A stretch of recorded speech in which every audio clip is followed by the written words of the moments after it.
So, pretty good night. I thought it was going to be a great night tonight in Scioto, but it was a pretty good night.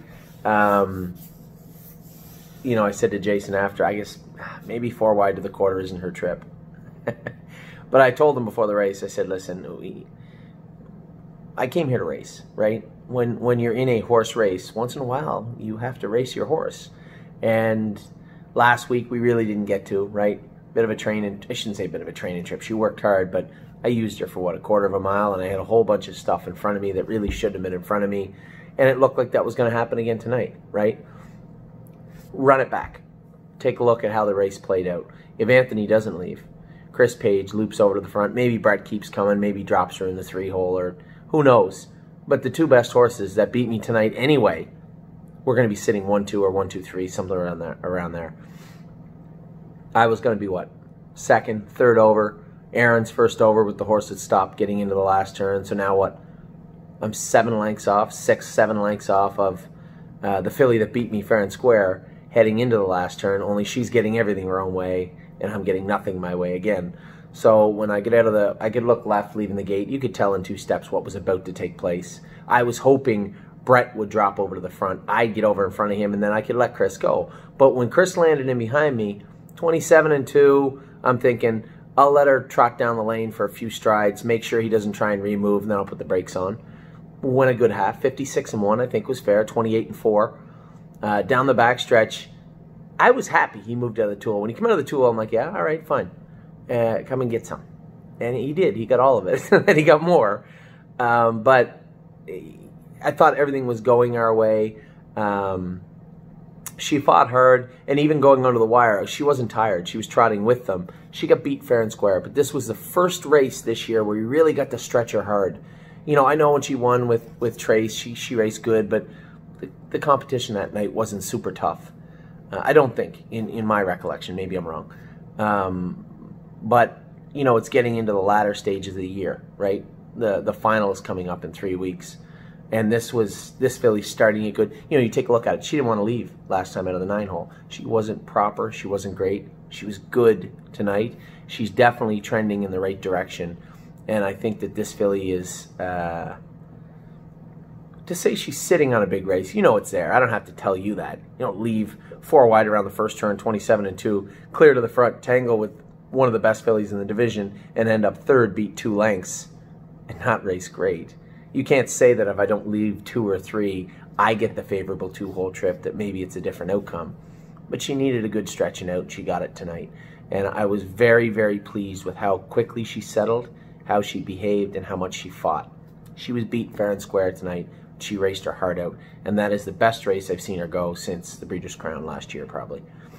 So I was very, very happy with everything she did tonight. Mechanically, I think we can still improve. I thought maybe a little bit left hind still when she went on the track, but that soreness and tentativeness up front that she presented over the last 3-4 starts was gone. She felt good up front. If I had to pick a little hole in her, maybe left hind. We know that ankle bothered her a little bit last year. Hasn't really been done this year, I don't think so. An easy place to start. So I think there's still improvements to be made with globetrotting. Now the $1,000,000 question, what next? What do we do next? 3 weeks from the final, I talked to Jason and I said, you know, she fits Stonebridge Simba's class in the Meadows. She also fits the Casual Breeze in Toronto. Casual Breeze, 185,000, they'll have divisions. Maybe they have 2 going for 90 or so. Maybe they have 3, which is like 60. So, we could go the Casual Breeze route. I'm not saying we couldn't. We could go the Meadows route. Not saying that's not a good idea. The Casual Breeze is the 28th. I don't know, 7 or 8 days before the final. It's not impossible. Both are very viable options. I think saying it out loud, I want to talk to Jason, but could the Casual Breeze be the place to go? Yes, but now got to get her back to Canada, got to get her taken care of. That means I'd want to send that bike back with her, that harness back with her, everything back with her that's hers, and get her raced. The whole quarantine thing, you saw that come out today. Obviously, that was in regards to Billy Davis and I having exemptions, quarantine exemptions. Got to get a negative COVID-19 test, which is 2-3 day turnaround. So I'd have to be in Canada. If she was racing on Saturday, I'd have to be in Canada, I would think Tuesday, to be safe, to be certain. If I'm in there on Tuesday, then you could wait, but we have horses to race here. Are we going to have horses to race that Tuesday, Wednesday, Thursday, Friday? I don't know. I'm not sure.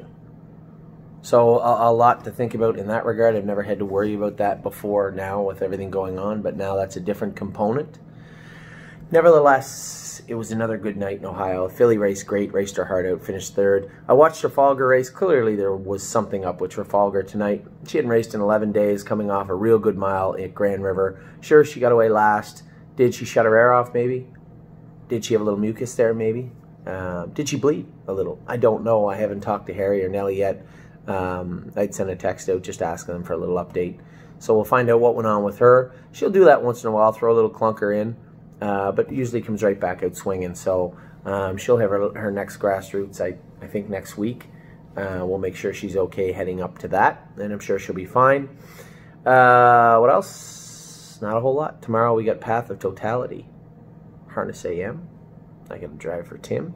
3 at the Meadows, and then I got to get in my car, and I got to do something I haven't done in a long time. I got to play catch driver. Not the game. It's a great game. I have 4 catch drives at Northfield Park. I don't know. I'll go drive them tomorrow night and see what happens. One of them was a trotter I won with 2 weeks ago, so whatever. I told the guy I'd drive them, so I'm going to drive them. Sunday, I was going to go, you'll love this. I was going to breeding farms on Sunday. Get in the car, go somewhere. Go to a farm. Going to go to Dublin Valley, right? Eternity Road's brother is there. A number of other horses. I called and left a message. You know, can I swing out Sunday and look at those horses? Geez, I'm really sorry. He said, this is an Amish farm, and they don't work on Sunday, and they don't believe in doing business on Sunday, so can't come out. Okay. Call another farm, same thing. Can't come out. So I'm trying to line up a farm. Not only do I have to line up a farm, but it has to be a farm that I can go to on Sunday. So I don't know if there's one of those here in Ohio, but I'm gonna go somewhere in Ohio, I guess. Maybe look over the fence at the horses. But going out to see the yearlings, and you guys know yearling season's approaching. I appreciate all the emails, a little direction from people, much appreciated. I'll probably be sending individual text messages and emails out to people next week. Maybe an email, a direct email, so it'll be a generic email, but it'll be directed towards everybody individually, looking for some individual direction from you guys. Want to make sure I don't make any missteps this fall. It's very important. So that will be coming up this week.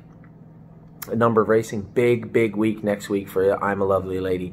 I think both globetrotting and I'm a Lovely Lady are similar in the fact that maybe don't get the respect they deserve in 2020, but I think come super final night, fingers crossed, because here's the bad news. I think I'm a Lovely Lady has to be first or second to make it into the super final. I think My Jazz is kind of gonna make it in, but I'm a Lovely Lady has to be first or second. So we theoretically could have 2 horses in, and a lot of people said today, Mama Knows Best trained in 58 today with hobbles on him was great. But I'd like to race her in the last 2 Buckeyes. Race her in the last 2 Buckeyes. And if we're lucky, I'm not saying we would be, not saying we could be, but if we're lucky, she might make the consolation of the Sire Stakes for $75,000 and the Buckeye final for $75,000. That would be nice. I think she's kind of a lock. I think mathematically kind of a lock for the consolation, which is great. It would be great to get her in the Buckeye one too. So she was very good today. I know a lot of people are like, why don't we race her in the last Sire Stakes? We could. But I'd rather go that route. Makes more sense to me. So I'm a Lovely Lady. Fingers crossed all week. We got to be first or second next Friday night at Scioto Downs. So big start. The biggest start of her 2-year-old year will be next Friday at Scioto.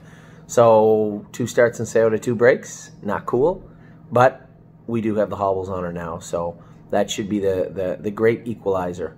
So we'll see next Friday for I'm a Lovely Lady, and then we have My Jazz also in. GW Chrome's still quite sore on that foot that he had banged the gate and cut his heel. So a little sore than I would like to see him today. It's in a bad area, so I'm sure he'll heal up just fine. He'll be fine, but a bit of a bugger. Seen him, you know, he kicked that gate. It's just a little cut, but it's in such a bad place. I would say a lot like driving a nail into your finger, right? Very, very, very painful. So there's that. What else do we got? Pacers are going to a fair on Tuesday. I don't know if Roy Hill will like it or not, and I don't care because that's where he's going, whether he likes it or not. He's going to, what's the fair called? Henry Fair? Henry? I forget. It'll come to me. So that fair, Napoleon Fair is what's is next Tuesday afternoon.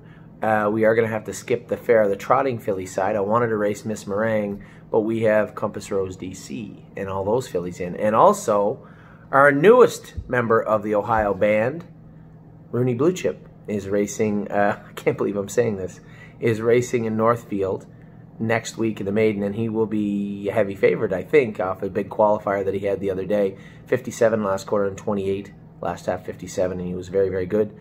So we have him racing. Emerald Miss tied up a little bit the other day. We think we'll have her ready to go on Wednesday also, so we're working on that. I had a number of horses. I'm going to bring you a video this weekend, a number of horses that will be heading into an auction situation on Hoofbid next week. Somebody said, well, the auctions are kind of flat right now.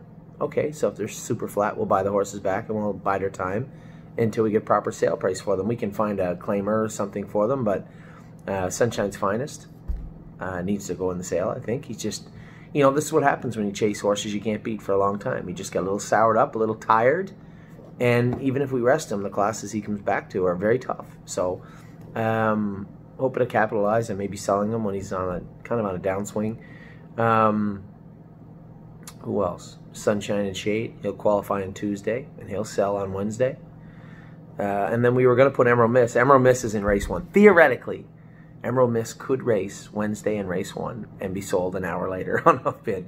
So it's not that she has to go. It looks like if she can fit in that class on Monday, then I'd be very interested in retaining her. If she can fit in that class, there's a wide cap for that class, but she struggled in that class before. So we're going to try and get her muscle count down and race her. She's a horse we're also looking at potentially moving, just because there's not a lot of classes for these horses. You know, 2 reasons. One, we get yearling sales coming, and a lot of people are looking to put together some capital. It's important. 2, these are condition claimer types, not really the must-haves, must-keeps. And 3, it's getting tough to get them in to go again. So you're constantly, this year is not like last year's, right? In past years, you can find classes and you would get them in all the time, but it's really tough to get them in sometimes. So we will aim for potentially selling some of them. There's a good 4, 5, 6 horses on that list. I will bring you that list on, I guess today's Friday. I'll bring you that list tomorrow. Tomorrow I will bring that list to you for everybody. So that's where we're at right now. Great night tonight, as I said. Really, really impressed with globetrotting and her tenacity. She's coming forward, and she's iron tough. She was sharp going on the trailer. So very, very good night for her. A little tough night for Trafalgar. I'm sure she'll bounce back from that. And lots more going on, and you will get that in tomorrow's videos. You'll get them on Monday, but I will make them tomorrow. I'm going to have to make them in between races, I guess. I don't know. I have to drive to the Meadows in the morning, and then I have to drive to Northfield at night. So at some point on Saturday, I'll get your videos done, and we'll have them out to you on Monday. So again, very happy with tonight. I hope you guys had a great week. I did. Again, we had a great week. A few little hiccups at the barn. We had a couple of horses get injured in Ontario. But that happens, and they'll bounce back. As far as everything else, it seems to be going as planned. We should have a lot of horses in Ontario next week, keeping a very close eye on them, close eye on our horses here, and close eye on the horses in Pennsylvania. They're all going good. I know people have asked, you forgot to put Doug in your week videos. That's because I'm an idiot. That's why. I made a mistake. It's like 3 weeks in a row Doug's had these horses, and he's got that. That's My Girl made a break last week. We're going to try and get her back on track next week. Then the stake the week after that, there's a problem for the Casual Breeze. I have to be in Indiana on Tuesday. That's a problem. Well, we'll see if we can get around that. Anyway, I'll talk to you guys soon. Still lots, obviously, rattling around in my head. Lots to do, lots to get straight. And I will talk to you all very, very soon. Take care.